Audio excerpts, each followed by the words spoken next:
বাংলা সাহিত্যের অন্যতম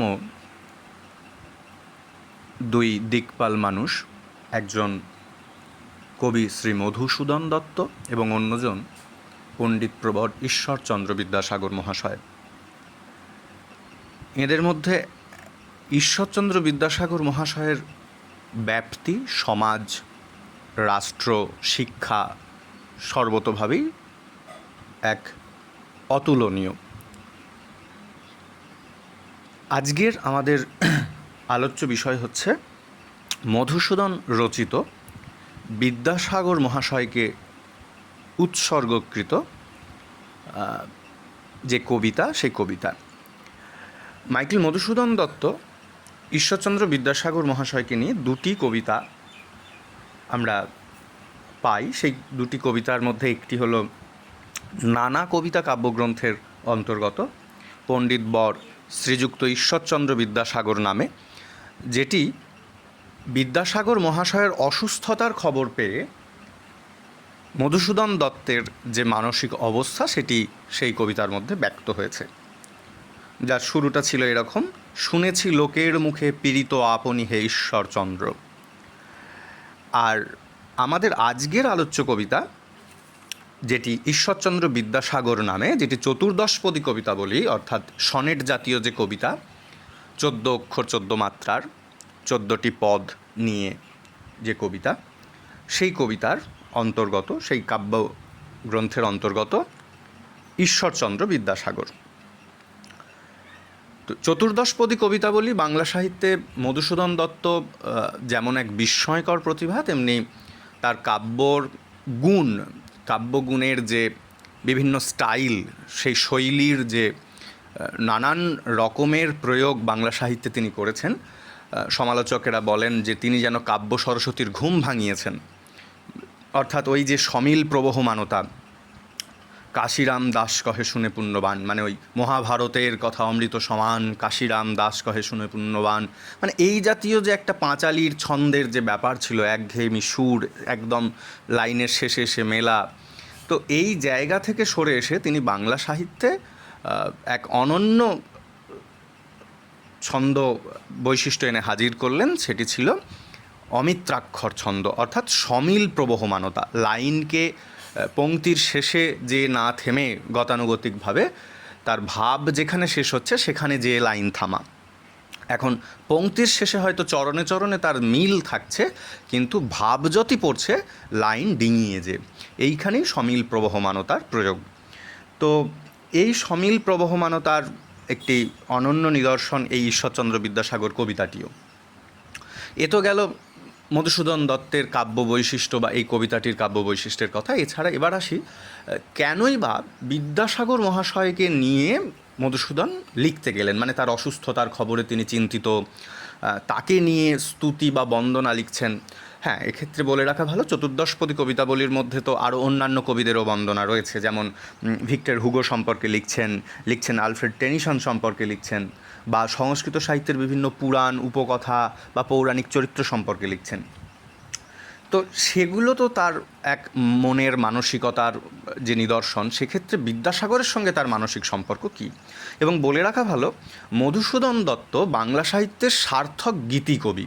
এখন গীতিকবি কথাটির অর্থ কী দাঁড়ায়? না, গীতিকবি হচ্ছে যে কবিতার মধ্যে দিয়ে, অর্থাৎ গীতের বা সঙ্গীতের যে মন্ময়তা, তা যদি কবিতার মধ্যে দিয়ে প্রকাশ পায়, অর্থাৎ নিজের ভিতরকার যে মর্মবেদনা, সে মর্মবেদনা যদি কবিতার ভিতর দিয়েও প্রকাশিত হয়, তখন সেটি হয়ে ওঠে গীতিকবিতা। এখন নিজের কথাই যদি সার্থক সাহিত্য হতো, তাহলে তো সাহিত্যের কোনো দেশকাল সীমানার ব্যাপ্তি থাকতো না, একান্তই ব্যক্তিগত কথাই তা হতো। সাহিত্যের সংজ্ঞায় বিশ্বনাথ কবিরাজ যেমন বলেছেন যে পরস্য ন পরস্যতি মমেতি ন মমেতি চ তদাস্বাদে বিভাবাদে পরিচ্ছেদন বিদ্যতে। অর্থাৎ যেটা পড়তে পড়তে মনে হয় এ কথা তো আমার, অথচ মনে হয় না এ তো আমার নয়, এ তো অন্যের কথা। আবার কখনো কখনো মনে হয় না, অন্যের কী করে হয়, এর তোর সঙ্গে আমার খুব মিল পাচ্ছি। অর্থাৎ যে ক্ষেত্রে পাঠক এবং রচনার কাব্যগুণ যখন এক মনোময়তা তৈরি করে, একে অন্যের সঙ্গে অবস্থানকে গুলিয়ে ফেলে, এ কার কথা, কী বিষয়, তো যেখানে ঘটনাটি ঘটে সেটিই আসলে প্রকৃত সাহিত্য। তো এবার বিদ্যাসাগরের প্রসঙ্গের কথা আসি। বিদ্যাসাগর মহাশয়ের সঙ্গে মধুসূদন দত্তের সম্পর্ক, ঈশ্বরচন্দ্রের সময়কাল যদি আমরা দেখি 1820 থেকে 1891 সাল, আবার মধুসূদন দত্তের 1824 থেকে 1873। তার মানে বুঝতেই পারছেন দুজনেই সমসাময়িক মানুষ। তো এই সমসাময়িক মানুষ বলেই কি একে অপরের প্রতি এই নিষ্ঠা, নাকি আরও কিছু? সেইখান থেকে যখন আমরা দেখি যে মধুসূদন দত্ত সেই সময়কার দিনে ধনী পরিবারের সন্তান, যশোর জেলা থেকে যখন কলকাতায় এলেন, সেখানে কিছুদিন থাকার পর টুকটাক এদিক ওদিক পড়াশোনা করবার পর যখন হিন্দু স্কুলে ভর্তি হলেন, এই হিন্দু স্কুলে ভর্তি হওয়ার পর পূর্বতন শিক্ষক ডিরোজিওর আদর্শে অনুপ্রাণিত হয়ে এক বোহেমিয়ান জীবনচর্চার মধ্যে দিয়ে যখন যাচ্ছে, মানে নব্যবঙ্গ গোষ্ঠীর আদর্শে অনুপ্রাণিত হয়ে, তো সেই জায়গায় তার জীবনে নানান রকম আদর্শ সংঘাত এগুলো বারবার এসেছে।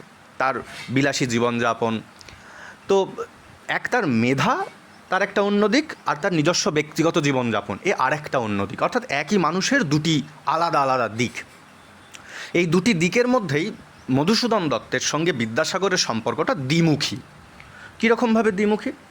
না, মধুসূদন দত্ত যখন কাব্যচর্চায় ইংরেজি ভাষাকে অনুকরণ করতে চাইছেন, ইংরেজি সাহিত্যের আদর্শকে নিজের কাব্য মর্যাদার সঙ্গে তুলনা করছেন, বাংলা সাহিত্য থেকে সরে যাচ্ছেন, তখনও কিন্তু বিদ্যাসাগর মহাশয় তাকে বলছেন যে তোমার মতো প্রতিভার বাংলা সাহিত্যের প্রয়োজন রয়েছে। কারণ সেই সময় বাংলা সাহিত্য, বাংলা ভাষাকে নিয়ে রাজা রামমোহন রায় পরবর্তীকালীন একজন দিকপাল মানুষ হিসেবে ঈশ্বরচন্দ্র বিদ্যাসাগরের যে লড়াই, সে লড়াই চলছে। এই যে দুজনের ভিন্নমুখিতা, একজন বাংলা সাহিত্যকে নিয়ে এত লড়াই করছেন, আর একজন ইংরেজি কাব্য সাহিত্যে নিজেকে প্রতিষ্ঠা দিতে চাইছেন, এই আদর্শের ভিন্নমুখিতা সত্ত্বেও কিন্তু দুজনের বন্ধুত্বের সম্পর্কে কখনোই কোনো বাধা হয়ে দাঁড়ায়নি। তিনি বন্ধুকে বলেছেন, অনুরোধ করছেন, কিন্তু কখনোই তাকে সেটা জোর করে চাপিয়ে দিচ্ছেন না। তো এহেন বিদ্যাসাগর মহাশয়, যিনি সারাটা জীবন মেদিনীপুর জেলার ওই ছোটোবেলার গ্রামীণ পাঠশালায় পড়া, বাবার কর্মক্ষেত্র হিসেবে কলকাতায় বাবার সঙ্গে চলে আসা, প্রচণ্ড লড়াইয়ের সঙ্গে অধ্যাবসায়ের সঙ্গে নিজেকে যুক্ত রেখে একজন সামান্য শিক্ষার্থী থেকে সেই স্কুলেরই একজন অধ্যক্ষ হিসেবে নিজেকে পৌঁছনো, এবং ভারতবর্ষের প্রথম শিক্ষাবিদ হিসেবে বিদ্যাসাগর মহাশয়ের নিজেকে প্রতিষ্ঠা, সংস্কৃত কলেজে একই সঙ্গে প্রাচ্য বনাম পাশ্চাত্য শিক্ষার যে সম্মিলন ঘটানো, কোনো গোঁড়ামিকে তার আদর্শে স্থান না দিয়ে, তো এহেন একজন পণ্ডিত প্রবর মানুষ, তার সঙ্গে সেই বিদ্যাসাগর মহাশয়ের সঙ্গে মধুসূদন দত্তের যে একটা কোথাও অন্তর্গত মিল থাকবে, সেটা তো স্বাভাবিক, খুব স্বাভাবিক। এই বিদ্যাসাগর মহাশয়ের যে বিদ্যাসাগর উপাধি, সেক্ষেত্রেও আপনাদের অবশ্যই জানা আছে ঘটনাটি, যে তিনি হিন্দু ল কলেজে একটি পরীক্ষা দেন। সেই পরীক্ষাতে উত্তীর্ণ হন যথার্থই কৃতিত্বের সঙ্গে, এবং সেই উত্তীর্ণ হওয়ার পর তাকে যে শংসাপত্রটি দেওয়া হয়, সেখানেই কিন্তু বিদ্যাসাগর মহাশয়কে প্রথম বিদ্যাসাগর এই উপাধিতে ভূষিত করা হয়। তার পিতৃদত্ত নাম ছিল ঈশ্বরচন্দ্র বন্দ্যোপাধ্যায়। তো এ তো গেল তার জ্ঞানের বা বিদ্যার কৃতিত্বের কথা। এখন এই মানুষটার আমরা যে অনেক গল্প জানি, সেখানে দেখেছি যে দরিদ্রের প্রতি তার যে দয়া, করুণা অপার। কেউ খেতে পাচ্ছে না, সেটা শোনা মাত্রই তার নিজের চোখ ভিজে ওঠে, এবং যতক্ষণ না তিনি কোনো ব্যবস্থা করতে পারছেন, ততক্ষণ পর্যন্ত তার হৃদয়ের কোথাও শান্তি নেই। নারী শিক্ষা, নারীদের অমর্যাদা সমাজের জায়গায় যেখানেই হয়েছে, সে জায়গা নিয়ে তার লড়াই। আমরা দেখেছি রাজা রামমোহন রায় যে পর্যন্ত যে সমাজ সংস্কারের কাজে এগিয়ে রেখে গেছেন, সতীদাহ প্রথা বন্ধ করেছেন, তার পরবর্তী কাজ সেই যে সতী বিধবা মানুষদের কি হবে সমাজের গতি, তার জন্যে সেই বিধবা বিবাহ প্রচলন। সেই বিধবাদের বিবাহ দিলেই যে হবে না, সমাজে তাদের কোথাও একটা অধিকার দিতে হবে, তার জন্যে যে তাদের জন্য শিক্ষার ব্যবস্থা করা, অর্থাৎ নারী শিক্ষার ব্যবস্থা করেই তার শান্তি নেই জীবনে। তিনি সেই জায়গায় তাদের জন্য কি গ্রন্থ রচিত হবে, তার জন্য তিনি নিরন্তর কাজ করে যাচ্ছেন, এবং সেই সমস্ত বই রচনা করছেন। একে অধ্যক্ষের দায়িত্ব সামলানো, সেই সঙ্গে এই গ্রন্থ রচনা করা, বিদ্যালয় প্রতিষ্ঠা করা, এমন একজন কর্মবীর মানুষ যার জীবনে কোনো ক্লান্তি নেই, যার জীবনের নিজস্ব ব্যক্তিগত সুখ দুঃখের কোনো স্থান নেই, সেই মানুষ যে অন্যের দুঃখে সদা দুঃখিত। তো এমন মানুষের সঙ্গে মধুসূদন দত্তের সম্পর্কটাও আর এক রকমের। এই বিলাসী মানুষটি যখন কখনো অর্থনৈতিক দুরবস্থায় গেছেন, কেন অর্থনৈতিক দুরবস্থা, তার একটু প্রসঙ্গত কারণ আমরা খুঁজে নিতে পারি মধুসূদন দত্তের নিজস্ব জীবনে। যখন ইংরেজি সাহিত্যে প্রতিষ্ঠা অর্জন করবার জন্য তিনি খ্রিস্ট ধর্ম গ্রহণ করলেন, খ্রিস্ট ধর্ম গ্রহণ করবার পরই তার বাবা ভীষণ রকমভাবে তার ওপর রাগ করে তাকে তেজ্যপুত্র ঘোষণা করলেন। তেজ্যপুত্র ঘোষণা করবার পরেও প্রায় তার পরবর্তী 4 বছর সময় ধরে তিনি তার শিক্ষার খরচ বহন করেছেন, কিন্তু আত্মমর্যাদায় অভিমানী মধুসূদন দত্ত সেই ভার বেশি দিন গ্রহণ করলেন না। তিনি সেখান থেকে চলে গেলেন মাদ্রাজ, অর্থাৎ বর্তমান চেন্নাই। সেখানে শিক্ষকতা করবার চেষ্টা করলেন। একটি অনাথদের যে বিদ্যালয়, সেখানে তার কিছু চেনা পরিচিত বন্ধুদের সাহায্যে শিক্ষকতার কাজ পেলেন। কিন্তু সেখানে কাজ পাওয়ার পরেও তার যে বোহেমিয়ান জীবনযাপন, তার যে বিলাসী জীবনযাপন, সেখানে খরচায়তেও তিনি রাশ টানতে পারলেন না। সেই জায়গায় বারবারই তাকে অভাবের মধ্যে পড়তে হয়েছে। এমন সময় বিবাহ করলেন, কিন্তু সমস্ত কিছুই তার জীবনে একের পর এক বিপর্যয় ডেকে এনেছেন। এমন সময় যে বন্ধুদের পাশে পেয়েছেন, তার কাছে পেয়েছেন, তাদের মধ্যে একজন অন্যতম হলেন ঈশ্বরচন্দ্র বিদ্যাসাগর। তিনি বারবারই যখনই তাকে সহায়তা চেয়েছেন, তখনই তিনি তার পাশে যেমতো অবস্থায় পেরেছেন তিনি সহায়তা দান করেছেন। তো এ গেল তার ব্যক্তিগত সম্পর্ক। তাহলে এই মানুষটি শুধুমাত্র যে মধুসূদনকেই সাহায্য করেছেন এমনটা নয়। তাহলে যে সময় বিদ্যাসাগরের মতো একজন আদর্শবান চরিত্র, তিনি কিন্তু এই যে মধুসূদনের বোহেমিয়ান জীবনযাপনের এত ঘটনার পরেও তিনি কিন্তু তার বন্ধুর মেধা বা গুণের যে ওজস্বিতা, সে জায়গার সঙ্গে কখনোই তাকে আপোস করতে দেননি। তার সামাজিক জীবনে যতটা পেরেছেন অর্থনৈতিকভাবে তার পাশে এসে দাঁড়িয়েছেন। সেই মানুষটার প্রতিই কোথাও একটি কৃতজ্ঞতা প্রকাশ এই কবিতাটি। আর একই সঙ্গে বিদ্যাসাগরের যেন গুণকীর্তন, এখানে যেন নিজের কথার সঙ্গেই একই সঙ্গে হয়ে গেছে সকলের কথা। এই যেটা বলছিলাম যে নিজের ব্যক্তিগত উচ্ছ্বাসকে ছাপিয়ে তা হয়ে উঠল সার্বজনীন একটি প্রকাশ। আমরা কবিতাটি শুরু করি। এটি চতুর্দশপদী কবিতাবলীর ৮৬ সংখ্যক কবিতা, ঈশ্বরচন্দ্র বিদ্যাসাগর। বিদ্যার সাগর তুমি, অর্থাৎ তোমার বিদ্যা অপার, সাগরের তুল্য। সে কথা তো বললাম, হিন্দু ল কমিটির তরফ থেকে তার প্রশংসাপত্রে সেই উপাধি তিনি পেয়েছেন এবং তিনি স্বনামে ততদিনই খ্যাতিও অর্জন করেছেন। সে জায়গা থেকেই বলছেন, উল্লেখ করছেন, তাকে সম্বোধন করছেন, বিদ্যার সাগর তুমি বিখ্যাত ভারতে, এ ভারতবর্ষে তুমি বিখ্যাত, বিদ্যার সাগর রূপে তুমি বিখ্যাত। করুণার সিন্ধু তুমি, তুমি তো শুধু বিদ্যারই সাগর নও, তুমি করুণারও সিন্ধু। সিন্ধু কথা এবং সাগর কথা দুটি সমার্থক শব্দ, যার অর্থ সমুদ্র, অর্থাৎ যার সীমাহীন বিস্তার। জ্ঞানেও যার সীমাহীন বিস্তার, করুণাতেও যার সীমাহীন বিস্তার। করুণার সিন্ধু তুমি, সেই জানে মনে দিন যে দিনের বন্ধু। এই সমিল প্রবহমানতা, লাইন টপকে চলে আসা। করুণার সিন্ধু তুমি, তুমি করুণারও সিন্ধু। তোমার হৃদয় সেই আদর্শে সবসময়ই আর্দ্র, করুণাতে, প্রেমেতে, প্রীতিতে, অন্যের কষ্টে। সেই জানে মনে দিন যে দিনের বন্ধু। যে গরিব সে জানে এই দিনের বন্ধুকে, অর্থাৎ দিনের বন্ধু হলেন স্বয়ং ঈশ্বরচন্দ্র। আর দিন যে দরিদ্র, যে অসহায়, সেই জানে এই বন্ধুর কি অবদান তার কাছে। উজ্জ্বল জগতে হেমাদ্রির হেমকান্তি অম্লান কিরণে। এখানে খুব সুন্দর একটি শব্দ রয়েছে, হেমাদ্রি। আমরা হিমাদ্রি শব্দটার সঙ্গে পরিচিত, এটি কবির ইচ্ছাকৃত একটি শব্দ। হিমাদ্রি কথার অর্থ হিমালয়, হেমাদ্রি, হেম কথার অর্থ সোনা বা স্বর্ণ। অর্থাৎ যে পর্বতের মাথা সূর্যের কিরণে সোনালি আবরণ ধারণ করে, অর্থাৎ হেমে যে আর্দ্র, অর্থাৎ ভিজে থাকে। তো যে পর্বতের শিখর সুউচ্চ, সেই পর্বতকে সূর্যের প্রথম কিরণ সোনালি আভায় ঢেকে দেয়, যেন মনে হয় ও কোনো পাথরের নয়, সোনার পর্বত। তো বিদ্যাসাগরেরও যে দ্যুতি, যে ব্যাপ্তি, যা তার যে জ্ঞান প্রসারতা, এই সব দিক থেকেই তার উচ্চতা সাধারণ মানুষের সমান নয়, পর্বতের সমতুল্য সুউচ্চ তার অবস্থান। কবি যেন এখানে সে কথাই বলছেন যে হেমাদ্রির হেমকান্তি অম্লান কিরণে। যে কিরণ, অর্থাৎ যে রৌদ্র কিরণ, এখানে অম্লান, যা কখনো ম্লান হয় না।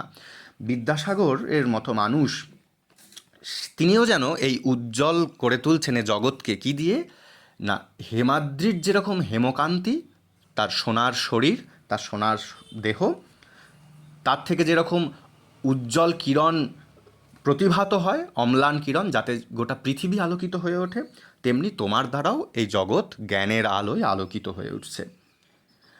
তেমন তোমার দ্বারাই এই পৃথিবীর দরিদ্র, হতদরিদ্র, করুণ মানুষেরা স্নেহ সমস্ত কিছুকে তারা অর্জন করেছে।